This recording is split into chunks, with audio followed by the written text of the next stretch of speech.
Rodriguez. I'm a dietetic intern with Maricopa Department of Public Health. Today I'm going to go over one of my favorite breakfast recipes, and that is overnight oats. Overnight oats are a great way to ensure you're going to have a healthy breakfast. They're so customizable and easy to make, so if you have little ones at home, they can absolutely help you create this recipe. Overnight oats are also very inexpensive, and many of the ingredients we'll be needing are staple ingredients you probably already have at home. So let's go over what they are.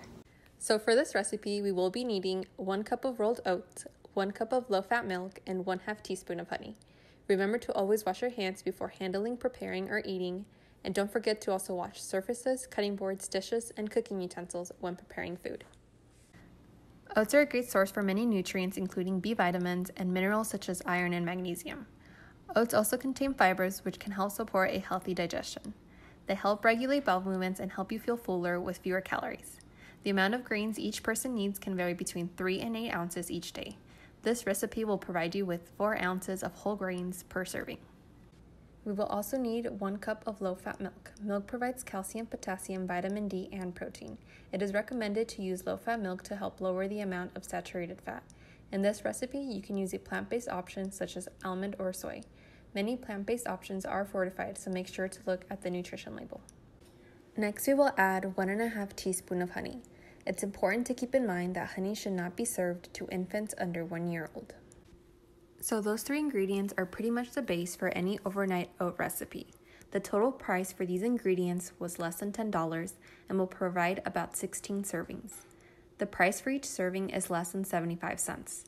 Depending on what you add next, you can create many variations of this recipe. I will be creating 2 different versions and will give you some ideas of what other ingredients you can add. Next, we will be adding 1 cup of fruit. The daily recommended amount of fruit each person needs can vary between 1 and 2 cups each day, so this is an easy way to help you meet those recommendations. I decided to use an apple for one version since apples are currently in season.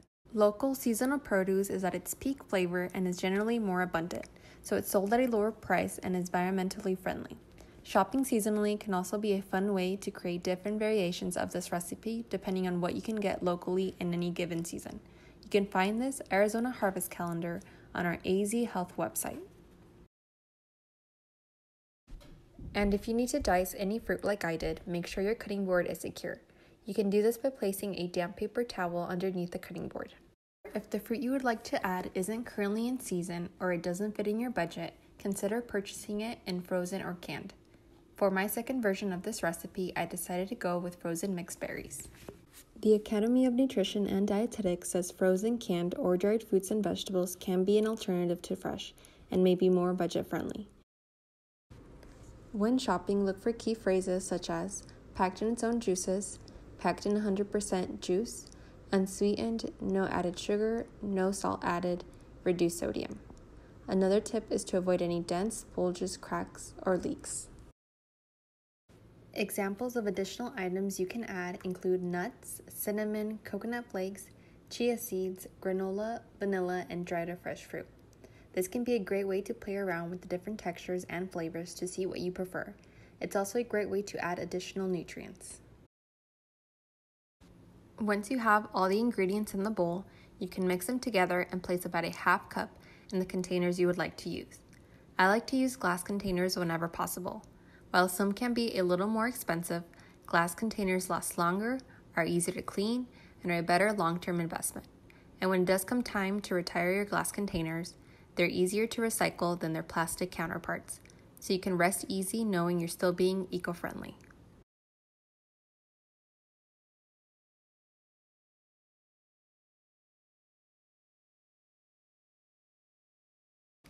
Here are my 2 different versions. I did mix in a tablespoon of chia seeds to each. Next, we will be placing these containers in the fridge overnight. I would recommend leaving them in the fridge for a minimum of 6 hours. The next morning, you can just grab a spoon and your container and go.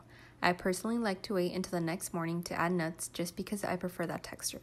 But as you can see, overnight oats are a very easy way to ensure a healthy breakfast. You can play around with the ingredients and really make it your own. For my apple batch, I ended up sprinkling some cinnamon, and for my mixed berry one, I added some almonds. And now it's your turn. How will you prepare your overnight oats? You can find more fun and healthy recipes like this in our Maricopa Healthy app.